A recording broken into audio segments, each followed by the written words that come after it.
Hey guys, this is a follow-up video to the video I posted a few days ago regarding the ventilation and the air quality in the warehouse space. So I decided to go back and look at the window a little bit closer, and I realized that I was able to basically remove the entire bottom portion of that window. Kind of lock it, you push it out, and then you can remove that entire window. It's basically just held together by some screws on each side. So I looked into that, and then I did some measurements. I took the measurements of the height and the total length of that entire window cutout space. And so I got the total measurements. I did some research I just looked online on Amazon on some exhaust slash ventilation fans that I could use for that space. So unfortunately, instead of buying one giant fan, I was able to find two fans that basically fit right into that space perfectly, side by side. And so I bought them off Amazon. They came in a few days. I spent the last few days getting the ventilation set up. Luckily, my brother came from Chicago. He was helping me out for a little bit. And so essentially what we did is we took the bottom window piece off. We unscrewed both sides, took the windows off, and then we put that into storage. And when we got the fans, they came in from Amazon. And so I did notice that the exhaust fans, you could buy in different variations. Right, one comes with temperature control, one comes with just the power cord. And like an idiot, I bought the cheapest one that was on Amazon without going through my full due diligence.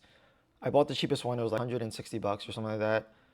And I got it, and when I opened it up, I realized that the power cord for the exhaust fan was like open lead. So it didn't actually come with its own power cord.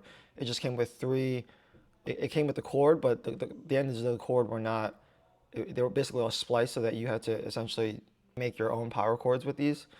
So I went back on the listing. I was like, "What the hell is this?" And I realized that you could have paid $100 more to buy the version that came with the power cord.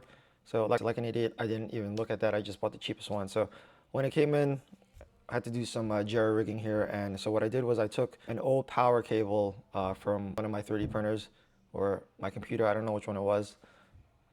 I just said, F it. I cut off the end. And luckily, the ends of that cord matched exactly the wires for the exhaust fan. So I went to Home Depot and I got the electrical nut screws, got some electrical tape, and I basically just combined the two, wrapped it with electrical tape, and did a test to see if they work. So just plugged it into the power, tested it for a little bit, and it worked perfectly fine. So that was, luckily that worked out pretty well. And so once the power cord got attached to the exhaust fan, like I said, I did the measurements before, and basically I just took the fan and put it right into the hole where the window used to be. So both of them fit side by side. Again, I measured this like times, so both of them fit perfectly side by side, and so they fit right into the windowsill. And then we just basically took duct tape and sealed the entire outer and inner perimeter to hold the fans into spot. So you'll see here that this basically fits, like I said, perfectly in there.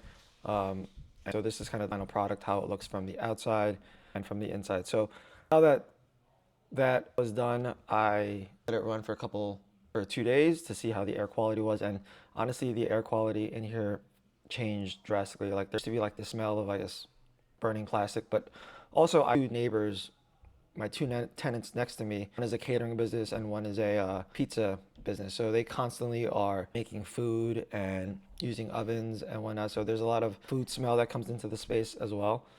And so this exhaust fan essentially just blows out and circulates the air in the space very well. So I have the exhaust system set up. My HVAC pumps into the unit cold air from obviously the outside air through the HVAC, blowing in cold air. I also bought some HEPA filters that I got installed. So in the space now, we have five HEPA filters. Two of them are rated for 1,800 square feet. The other two are rated for 1,000 square feet. And then the other one that's sitting by my desk is rated for like 5 square feet. So I also bought an air quality meter. And so I wanted to do some testing to see how the air quality was around the space. So here, I just bought this off Amazon. I'll put the links for everything that I purchased down below in the description if you guys are interested. The air quality meter, two HEPA filters that I purchased, and also the two exhaust fans that I purchased, all from Amazon, in the description in the links below. So you can go check them out if you're interested, if this is something that fits your needs. So the air quality meter basically just tells you different readings for air quality, TVOCs, all this other stuff. I'm just interested in the TVOC, the overall air quality, and also the humidity levels. So after running the exhaust fans for about 2 days, I thought that the exhaust fans would basically just push out all the humidity that was in the space because I wasn't opening any more doors or anything like that. But after 2 days, I got the air quality meter, and the air quality meter continually showed like a 60 to 65% humidity range, which is very high. Like I'm gonna get that down to like 20% ideally. I think the humidity in the space is causing a lot of the bed adhesion issues that I'm having. Also, there's a lot of stringing in a lot of my prints. Again, I think it's caused from the humidity. So I could have done this like, oh, I don't know why I just thought about putting this exhaust system in now and caring about the air quality as much. I think just because of all the deformed prints and issues with the build plate and the stringing and whatnot, right, this kind of just brought this up to my attention and I wanted to get this resolved. So the next step is I bought a dehumidifier rated for 3,500 square feet. I will link that in the description below. It hasn't come yet. It's going to come later this week. So hopefully when I get that set up and I get that pumping, that will solve hopefully the humidity issue in the space. And I think once the dehumidifier is in and we solve the humidity issue, then I think the space overall will be perfectly fine for what we're doing at the space, right? We have the exhaust system set up. We have HEPA filters. We have a dehumidifier to make sure that humidity in the space. And we have also like 4 fans that are constantly running around the space just to circulate the air so that a lot of dust buildup and whatnot. So hopefully by next week, everything will be set up and perfectly fine. I'll give you an update on my next video about the humidity once I get the dehumidifier. And like I said, I'm hoping that once the dehumidifier is in, all the humidity issues and the bed adhesion and all these other issues. So I should have done this months ago. I didn't know that the windows were removable. I remember when I first moved in, I was like a loop of the warehouse space, and I realized that all of these windows were kind of like, I didn't realize that these windows in the front were the ones that you could just unlock from the inside and push out because I had racks in that area, so I was looking from the outside in.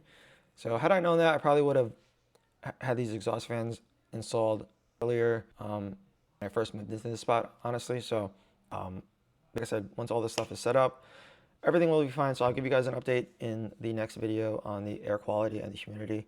If you guys like this video, please like, comment, subscribe. I will see you guys in the next one. Bye.